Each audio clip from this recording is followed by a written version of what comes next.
कांग्रेस प्रदेश अध्यक्ष गणेश गोदियाल के नेतृत्व में कांग्रेसियों ने वन विभाग के मुख्यालय में घेराव किया।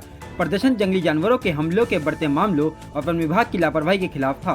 कांग्रेस नेताओं ने चेतावनी दी है कि अगर जल्द ही इस मुद्दे पर कार्रवाई नहीं की गई तो वे उग्र आंदोलन करेंगे। प्रदर्शन के दौरान पुलिस और कांग्रेस कार्यकर्ताओं के बीच नोकझोंक देखने को मिली। कांग्रेस का आरोप है कि राज्य में जंगली जानवरों के हमले बढ़ रहे हैं और सरकार ठोस कदम उठाने में नाकाम रही है।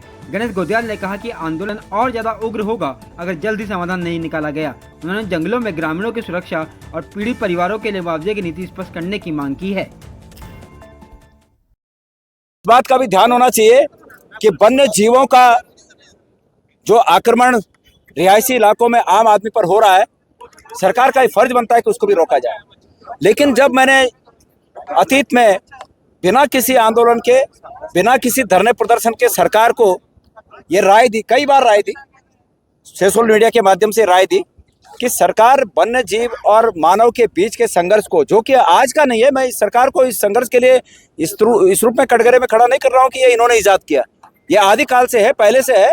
लेकिन इस सरकार को इस रूप में कटघरे में खड़ा कर रहा हूँ कि इसको रोकने के लिए इनके पास इच्छा शक्ति नहीं है और इनकी इच्छा शक्ति जागे, इसलिए आज हमने यहाँ पर आकर ये प्रदर्शन किया।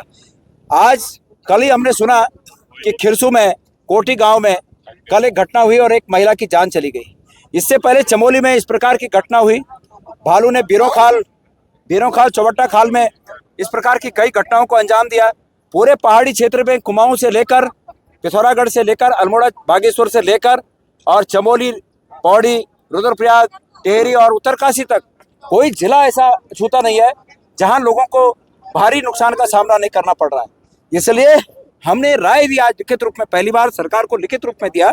इससे पहले हमने ये कई बार कहा कि इन बातों को रोकने के लिए सरकार को 2 कदम उठाने चाहिए। पहला कदम, कार्य योजना बनाकर एक तात्कालिक प्रभावी हो, उस तात्कालिक कार्य योजना के तहत इस संघर्ष को रोकने के लिए जो वाचर व्यवस्था है, जो रोकथाम की व्यवस्था है, उसको अंजाम दिया जाए। और दूसरा दीर्घकालिक, ये दीर्घकालिक योजना इस प्रकार की फूल प्रूफ हो कि कोई भी वन्य जीव रिहायशी इलाकों में न घुस सके।